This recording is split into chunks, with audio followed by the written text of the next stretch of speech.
చేసుకుందాం. కీర్తన గ్రంథము 142వ కీర్తన.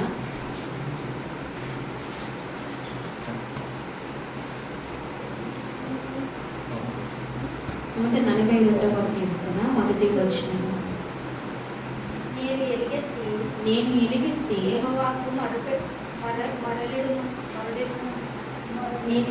యెహోవాకు మరలిడుచున్నాను. ఎలుగెత్తి యెహోవాను బ్రతిమాలుకొనుచున్నాను.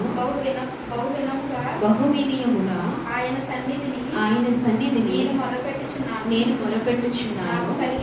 నాకు కలిగిన బాధ ఆయన సన్నిధిని తెలియచెప్పుకొనుచున్నాను. నాలో నా ప్రాణము కృంగి ఉన్నప్పుడు నా మార్గము నీకు తెలియను. నన్ను పట్టుకొనుటకై నేను నడవవలసిన త్రోవను చాటుగా పగవారు ఉరియడ్డి ఉన్నారు. నా కుడి ప్రక్కను నిదానించి చూడుము.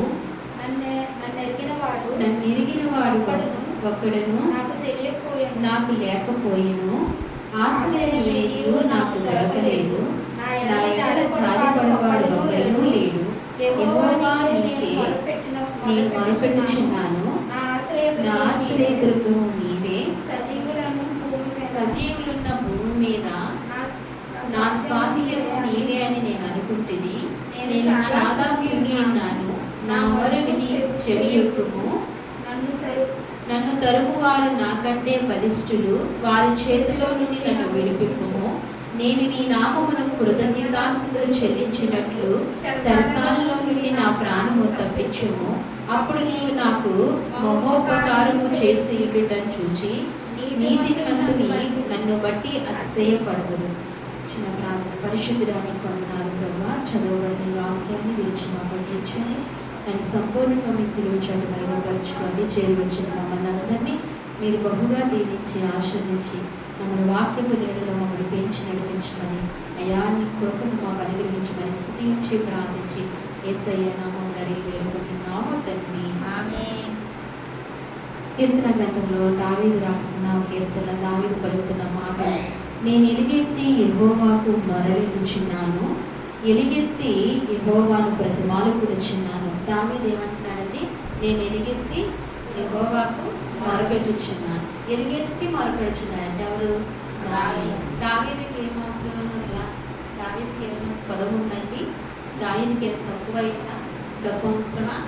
దావీదుకి ఏది అవసరం లేదు. అయినా దావీదుని అవసరం ఉంది. దావీదుకి అందరికీ ఒకే అవసరం ఉండదు కదా. మనుషులందరికీ ఒకే అవసరం ఉంటుందా కదా? ఇప్పుడు ఇక్కడున్న మనందరికీ ఒకే అవసరం ఉంటుందా? నా అవసరత వేరు, నీ అవసరత వేరు కదా. అలాగే దావీదుకి ఏ అవసరత కలిగిందంటే, దావీదుని శత్రువులు వెంటాడుతున్నారు. ఎవరండి? శత్రువులు వెంటాడుతున్నారు. కాబట్టి దావీదు అంటున్నాడు, నేను ఎలుగెత్తి యెహోవాకు మరలిడుచున్నాను. ఎలుగెత్తి యెహోవాను బ్రతిమాలుకొనుచున్నాను. మొరపెడుతూ ఏం చేస్తున్నారంట? బ్రతిమాలుకొనుచున్నాడు. మనం అయితే మనకు అడగటము రాదు, మనకు దేవుణ్ణి ప్రార్థించటము రాదు. కానీ దావీదు ఏం చేస్తున్నాడంటే, దావీదండి ఎలుగెత్తి మొరపెడుతున్నాడు. ఆయన బ్రతిమాలుకుంటున్నాడంట. మొరపెడుతూ బ్రతిమాలుకుంటున్నాడు. అంటే దేవాన్ని నాకు చేయాలి. బ్రతిమాలటం అంటే ఏంటండి? బ్రతిమాలటం అంటే ఏంటి? చిన్నపిల్లలు ఏదైనా కావాలన్నా, ఇప్పుడు బిస్కెట్ ప్యాకెట్ కావాలంటే ఎలా బ్రతిమాలుతారు? ఏడుస్తూ బ్రతిమాలుతారు. కొంతమంది జాలితో అడుగుతూ బ్రతిమాలుతారు. ఇంకా కొనిచ్చే వరకు ఏం చేస్తారండి? అడుగుతూనే ఉంటారు. కొనిచ్చే వరకు ఏడుస్తూనే ఉంటారు కదండి. అడుగుతూనే ఉంటారు, ఏడుస్తూనే. అలాగే మన జీవితంలో కార్యము జరిగే వరకు దేవుని ఏం చేయాలి? బ్రతిమాలుకోవాలి. దేవుని ఎలుగెత్తి ప్రార్థించాలి, బ్రతిమాలుకోవాలి. అందుకే అంటున్నాడు, బహు వినయముగా ఆయన సన్నిధిని నేను మొరపెట్టుచున్నాను. ఎలాగంట? బహు వినయముగా. ఆయన సన్నిధిని ఎలా ఉండాలి? బహు వినయముగా ఉండాలి. ఆయన సన్నిధిలో వినయం చాలా అవసరం అండి. ఆయన సన్నిధిలో ఈనాడు నేడు క్రైస్తవ జీవితాల్లో వినయము చాలా తక్కువైపోయింది. వినయం తక్కువైపోయింది. దేవుని సన్నిధిలో అంటే వినయముగా ఉండాలంట. అయితే మనము భౌతికంగా బయటికి కనిపించే రీతిగా వినయముగా ఉంటూ లోపల మనసులో వినయం లేకపోతే దేవుడు దాన్ని అంగీకరించడు, మనసుని అంగీకరించడు. మనసు ఏమై ఉండాలి? మనసు కూడా వినయముగా ఉండాలి. అదే టైంలో మన యాటిట్యూడ్ కూడా ఏం చేయాలి? వినయంగా ఉండాలి, వినయంగా ఉండాలి. మనం పైకి వినయంగా కనిపించాలి, మన మనసు కూడా ఏం చేయాలండి? వినయముగా కూడా ఉండాలి. అలాగనే అంటున్నాడు, నేను బహు వినయముగా ఆయన సన్నిధిలో నేను దావీదు రాజండి, ఆయన రాజయ్యింటి ఏం చేస్తున్నాడంట? వినయ విధేయతలు చూపిస్తున్నాడు. ఎక్కడ? దేవుని సన్నిధిలో వినయ విధేయతలు చూపిస్తున్నాడు. రాజయ్యింటి వినయ విధేయతలు చూపిస్తున్నాడు. కొంత అధికారము, బయట అధికారం ఉంటే దేవుని సన్నిధికి వచ్చినట్టు వినయ విధేయతలు చూపించరు. ఎలా ఉంటారు? అహంకారంగా, గర్వంగా ఉంటారు, అలా కూర్చుంటారు. కానీ దేవుని సన్నిధిలో గర్వం పనిచేయదు, అహంకారం పనిచేయదు. అందరూ సమానులే దేవునికి కదండి. దేవునికి అందరూ సమానులే. దేవునికి గొప్పవారని భేదం లేదు, పేదవారని భేదం లేదు, లేకపోతే తెల్లవారని నల్లవారని భేదం లేదు, చదువు ఉందని చదువు లేదని భేదం లేదు, ఏ భేదము లేదు దేవునికి కదా. అందరూ కూడా దేవునికి ఒక్కరే, ఒకటే, దేవుని దృష్టిలో ఒకటే. అందుకే వినయముతో దేవుని సన్నిధిలో ఉండాలి. నాకు కలిగిన బాధ ఆయన సన్నిధిలో తెలియజెప్పుకొనుచున్నాను. దావీదు నేర్చుకున్నాడు. దావీదుకు బాధ కలిగినప్పుడు ఎక్కడికి వెళ్ళాడండి? ఆయన సన్నిధిలోనికి వెళ్ళాడు. నాకు కలిగిన బాధ నేను ఆయనకు తెలియజెప్పుకొనుచున్నాను. దావీదుకు కలిగిన బాధ మనుషులకి ఎవరికి చెప్పుకోలేదు. దావీదు కంటే పెద్దవారు ఉన్నారు, దావీదుకి పనివారు ఉన్నారు, దావీదు కింద అనేక మంది ఉన్నారు. అయినప్పటికీ నీ ఎవరి దగ్గర చెప్పుకోలేదు. ఎక్కడ చెప్పుకున్నాడంట? దేవుని సన్నిధికి వెళ్ళి దావీదు బాధను చెప్పుకున్నాడంట, దేవునికే చెప్పుకున్నాడంట. మన బాధ ఎవరికైనా చెప్పుకుంటే ఏం చేస్తారండి? ఏం చేస్తారు? ఇష్టముంటే వింటారు కదా. ఒక్కసారి చెప్తే వింటారు, 2 సార్లు చెప్తే వింటారు, 3 సార్లు చెప్తే, ఇంకా అంతకు మించి చెప్తే వింటారా? మన బాధ తీరని బాధ 1కి 10 సార్లు చెప్తే వింటారండి? వినరు. ఏమంటారు? ఇతను ఎప్పుడు చూసినా ఇదే చెప్తున్నాడు, ఈమె ఎప్పుడు చూసినా ఇదే చెప్తుంది అని అంటారు. బాధ వినరు. కానీ దేవుడు మన బాధను వింటాడు, దేవుడు మన బాధను చూస్తాడు, దేవుడు మన బాధను అర్థం చేసుకుంటాడు. అందుకే దేవుని సన్నిధిలో మన బాధను కుమ్మరించాలి, దేవుని సన్నిధిలో మన బాధను చెప్పుకోవాలి. ఎలాంటి బాధనైనా మనుషులు చెప్పుకుంటే ప్రయోజనం కాదు. ఏ బాధ అయినా ఎవరి దగ్గరికి రావాలండి? ఆయన దగ్గరికి రావాలి, ఆయన సన్నిధిలో కాదు. అందుకే దావీదు అంటున్నాడు, నాకు కలిగిన బాధ ఆయన సన్నిధిలో తెలియజెప్పుకొనుచున్నాను. తెలియజెప్పుకోవాలా? దేవునికి తెలియదా అని అనుకోవద్దు, దేవునికి తెలియదా అని అనుకోవద్దు. దేవుడికి సమస్తమూ తెలుసు. అయినా మనం ఏం చేయాలి? మన బాధను వెళ్ళబుచ్చుకోవాలి, దేవునికి చెప్పాలి, దేవునికి తెలియచేయాలి. నేను తెలియజేస్తున్నాను అని చెప్తున్నాడు. చాలా మంది అనుకుంటారు, నా బాధ దేవునికి తెలియదేంటి, నేను చెప్పుకోలేను అని అనుకుంటాను. నాకు ఓపిక లేదు. ఏమనుకుంటామండి? నాకు ఓపిక లేదు, అయితే నాకు సమయం లేదు, ఆయన బాధ నాకు తెలియదు, నా బాధ ఆయనకు తెలియదా, నాకు సమయం లేదు అని అనుకుంటూ వెళ్ళిపోతూ ఉంటారు. లేదు లేదు, దేవునికి ఏం చేయాలంట? తెలియజెప్పుకోవాలి. అయ్యా నాకు ఈ బాధ ఉందయ్యా, నా పరిస్థితి ఇదయ్యా అని దేవునికి తెలియచేయాలి. దేవునికి సమస్తము తెలుసు, కానీ మన మనసారా, మన నోటారా ఆయనకు ఏం చేయాలి? తెలియచేయాలట. అందుకే అంటున్నాడు, నాలో నా ప్రాణము కృంగినప్పుడు నా మార్గము నీకు తెలియను. నాలో నా ప్రాణము కృంగిను. పరిస్థితులు, స్థితిగతులు మారినప్పుడు, పరిస్థితులు తారుమారు అవుతున్నప్పుడు, మనం ఊహించింది జరగనప్పుడు, మనం కోరుకున్నది అందనప్పుడు మనకేం కలుగుతుందండి? ఏం కలుగుతుంది? బాధ కలుగుతుంది, ప్రాణం కృంగిపోతుంది. ఏమవుతుందంటే ప్రాణము కృంగిపోతుంది. నాలో నా ప్రాణము కృంగి, దావీదు ప్రాణంలో దావీదు ప్రాణము కృంగిపోయింది. దావీదు ప్రాణం కృంగిపోయింది. నాలో నా ప్రాణము కృంగినప్పుడు అని చెప్తూ అంటున్నాడు, మార్గము నీకు తెలియను అని దేవునికి తెలియజేస్తున్నాడు. నన్ను పట్టుకున్నటకై నేను నడవలసిన త్రోవలో చాటుగా పగవారు ఉరియొడ్డి ఉన్నారు. దావీదు పగవారు ఏమై ఉన్నారంట? ఉరియొడ్డి ఉన్నారంట. దావీదును పట్టుకోవడానికి అనేకమైన ప్రయత్నాలు దావీదు మీద, ఎన్నో ప్రయత్నాలు దావీదు మీద జరుగుతూ వచ్చినాయి.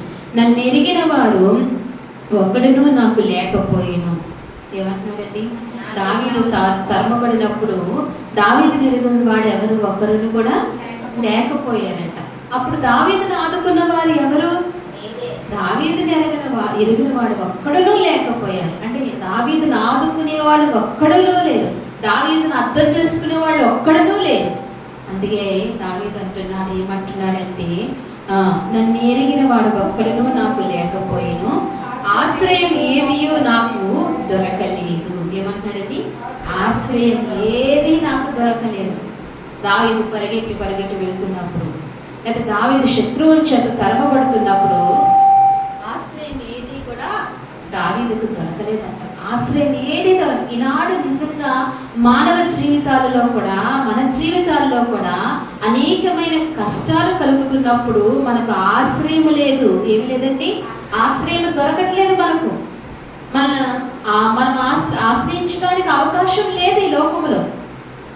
ఏ పరిస్థితికి ఆశ్రయం లేకుండా ఉంది. దావీదు జీవితంలో కూడా అదే జరుగుతూ వచ్చింది. కానీ దావీదు ఎవరి మీద ఆనుకున్నాడండి?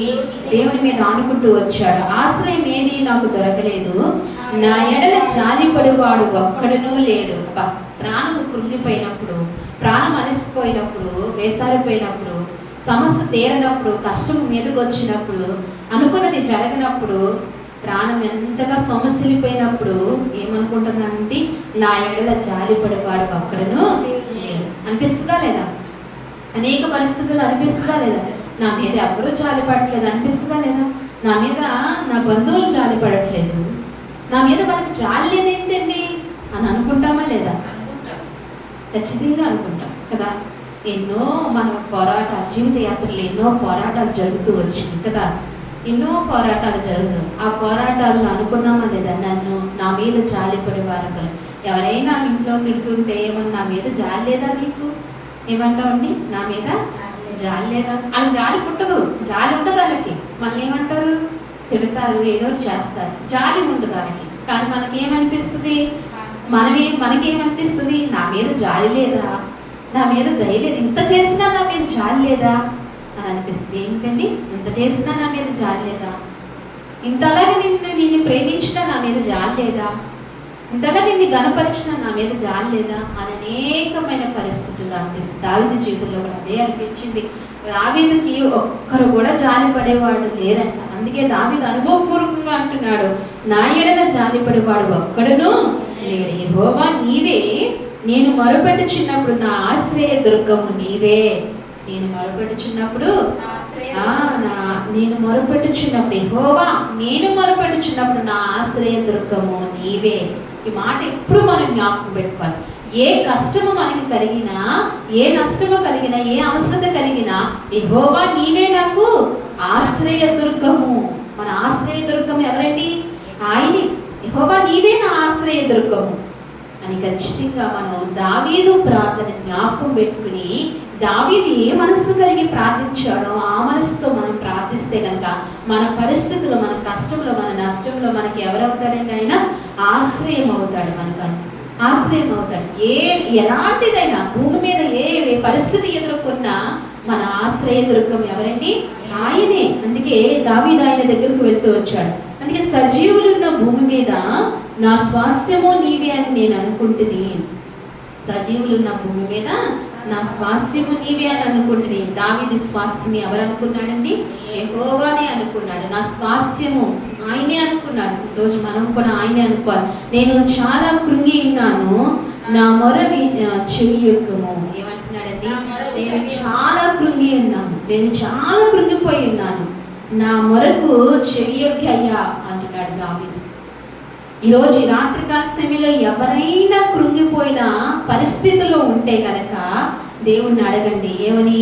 నా మొర నువ్వు వినయ్యా, నా మొర నువ్వు ఆలకించయ్యా, నేను కృంగిపోయి ఉన్నానయ్యా, నేను ఈ పరిస్థితి వల్ల, ఈ సమస్య వల్ల నేను కృంగిపోయి ఉన్నానయ్యా, నీ పాదాలు పట్టుకుంటున్నాను, నా మొర ఆలకించయ్యా అని ప్రభువుని అడుగుతూ రావాలి. నన్ను తరుము వారు నాకంటే బలిష్ఠులు, వారి చేతిలో నుండి నన్ను విడిపింపుము. నన్ను తరుమువారు నాకంటే, దావీదు శత్రువులు బలిష్ఠులు. దావీదును తరుగుతున్న శత్రువులు ఎవరికంటే బలిష్ఠంట? దావీదు కంటే. ఈరోజు మనం తరుగుతున్న సమస్యలు, మనల్ని తరుగుతున్న కష్టాలు, మనల్ని తరుగుతున్న వ్యాధులు అన్నీ కూడా మనకంటే బలమైనవి అయినప్పటికీ అట్లి కంటే బలవంతుడు ఆయన ఉన్నాడు. మనకి ఏ భయము లేదు. ఆయన ఉన్నాడు, ఆయన ఆదరిస్తాడు, ఆయన మనకు ఆశ్రయపురము.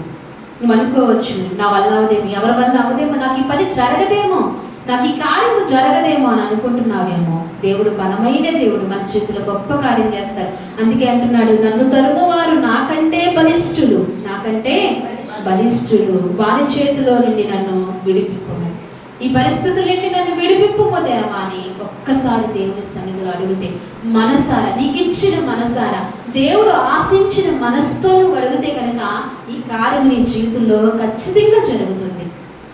దేవుడి కంటే బలిష్ఠులు ఎవరూ లేరు, దేవుడి కంటే గొప్పవారు ఎవరూ లేరు. ఈ కార్యం నీ జీవితంలో జరుగుతుంది. అందుకే అంటున్నాడు, నేను నీ నామమునకు కృతజ్ఞతాస్తుతులు చెల్లించినట్లు సరసాలలో నుండి నా ప్రాణమును తప్పించుము. అప్పుడు నీవు నాకు మహోపకారము చేసి ఉండుట చూచి నీతిమంతులు నన్ను బట్టి అతిశయపడుతుడు. దేవుడు ఏం కార్యం చేస్తారంటండి? మహోపకారం చేస్తారంట. ఆయన మన జీవితంలో ఏ కార్యం చేస్తారు? మహోపకారం. మహోపకారము చేసే దేవుడు. అన్నిటికంటే మిన్న అయినది ఏంటంటే మన కొరకు ప్రాణము పెట్టి మహోపకారము చేశాడు. ఆయన ఏం చేశాడండి? మహోపకారం చేశాడు. ప్రాణము పెట్టి మన ఆత్మను నష్టంలోనికి వెళ్ళకుండా, అగ్నిగుండంలోనికి వెళ్ళకుండా మన ఆత్మను రక్షించి ఆయన నిత్యంలోనికి చేర్చుకోవడానికి మన కొరకు ప్రాణం పెట్టాడు. ఈ రాత్రికాల సమయంలో దేవాది దేవుడు మనకు మహోపకారం చేయడానికి సిద్ధంగా ఉన్నాడు. అనేకమైన కార్యములు చేయడానికి ఉన్నాడు. నేను ఎలుగెత్తి యెహోవాకు మొరపెట్టిన దావీదు మొరపెట్టినట్లుగా మనం కూడా మొరపెడితే మన జీవితంలో గొప్ప కార్యం జరుగుతుంది. మన దేవుడు మేలుతో నింపి మనల్ని ఆశీర్వదిస్తాడు. ఈ మాటలు మన హృదయాల్లో దేవుడు దీవించి ఆశీర్వదించును గాక. ఆమేన్. ప్రార్థన చేసుకుందామండి, ప్రార్థన చేసుకుందాం. ప్రభువా, నాతో మాట్లాడుతూ వచ్చినందుకు నీకు వందనాలయ్యా అని ఒక్కసారి మొరపెట్టుకుందాం. ప్రార్థన చేద్దాం, మనసారా ప్రార్థన చేద్దాం. ప్రభువా, నీ సన్నిధికి నన్ను ఈ రాత్రికాల సమయంలో నడిపించామయ్యా. నీ బలమును బట్టే, నీ కృపను బట్టే నేను నీ సన్నిధికి వచ్చానయ్యా. నేను నీ సన్నిధికి వచ్చడం వ్యర్థము కాదు ప్రభా. ఎంతగానో మహోన్నతమైన కృప నా మీద చూపిస్తున్నావు తండ్రి అని ఒకసారి అడుగుదాం. దావీదు ఎలుగెత్తి ప్రార్థించినట్లుగా నా జీవితంలో నేను కూడా నీ సన్నిధిలో ఎలుగెత్తి ప్రార్థించే అనుభవం నాకు ఇవ్వయ్యా. దావీదు నాయన ప్రభా ఎలుగెత్తి నిన్ను బ్రతిమాలుకున్నాడని సెలవిస్తున్నావయ్యా. నా జీవితంలో నిన్ను బ్రతిమాలుకునే కృప నాకు దయచే ప్రభా. నా శత్రువులు నాకంటే బలిష్ఠుడని చెప్తున్నాడయ్యా. అయినా వారికంటే బలమైన దేవుడు నువ్వు నా పక్షానున్నావు. నా జీవితంలో విజయోత్సవాలతో నన్ను ఊరేగింపజేస్తావయ్యా అని ఒకసారి చెప్తామా ఈ రాత్రికాల సమయంలో. అన్నిటికంటే మిన్నగా నా కొరకు ప్రాణము పెట్టావు ప్రభా, నీకు వందనాలు. ఈ వాక్యాన్ని నాకు కృప దయచే ప్రభా. ఈ వాక్యాన్ని బట్టి నన్ను బలపరిచినాయన. నా జీవితంలో గొప్ప కార్యము చేయయ్యా. నీవు తప్ప నాకు ఎవరూ లేరయ్యా. అయ్యా ప్రభా, నీవు తప్ప నాకు ఎవ్వరూ లేరయ్యా. నా బాధని నీ యెహోవా సన్నిధిలోకి తెలియజేయుచున్నానని దావీదు అన్నట్లుగా నాయన ఈ రాత్రికాల సమయంలో నా బాధ ఇదయ్యా అని ఒకసారి చెప్పగలవా తల్లి? ఒకసారి చెప్పగలవా నా కుమారుడా అని దేవుడు సెలవిస్తున్నాడు. ఒకసారి చెప్పండి. నీ భారం ఏదైనా, నీ పరిస్థితి ఏదైనా, నీ సమస్య ఏదైనా ఒక్కసారి ఆయన సన్నిధిలో హృదయం తెరిచి మనసారా తెలియచేయండి. నాయనా నా పరిస్థితి ఇదయ్యా, నా అవసరం ఇదయ్యా, నా కష్టం ఇదయ్యా, నీకు తెలియనిదేదీ కాదు. అయినా నేను మరొకసారి నీ సన్నిధిలో తెలియజేస్తున్నానయ్యా. నా పరిస్థితి ఇదయ్యా, ఒకసారి నన్ను జ్ఞాపకం చేసుకోవా ప్రభువా. ఈ దీనురాల్ని జ్ఞాపకం చేసుకోవా, ఈ దీనుని జ్ఞాపకం చేసుకోవా అయ్యా. ఎవరు మనుషుల వల్ల ఎవరి వల్ల కావట్లేదయ్యా, ఎవరి వల్ల కావట్లేదయ్యా, కేవలము నీ వల్లే అవుతుందయ్యా ఇది అని ఒకసారి ప్రభువుని అడిగితే ఈ రాత్రికాల సమయంలో నీ జీవితంలో గొప్ప కార్యమైన చేయబోతున్నాడు. మేలుతో నిన్ను నింపబోతున్నాడు. నీకు రావాల్సిన కృపంతా ఆయన ఇస్తున్నాడు. ఒకసారి మనసారా ప్రార్థన చేద్దాం, ప్రార్థనలకు వెళ్దాం. చివరగా ప్రార్థన దేవుని దాసుని నడిపిస్తారు, ఆశీర్వచనం ఇస్తారు.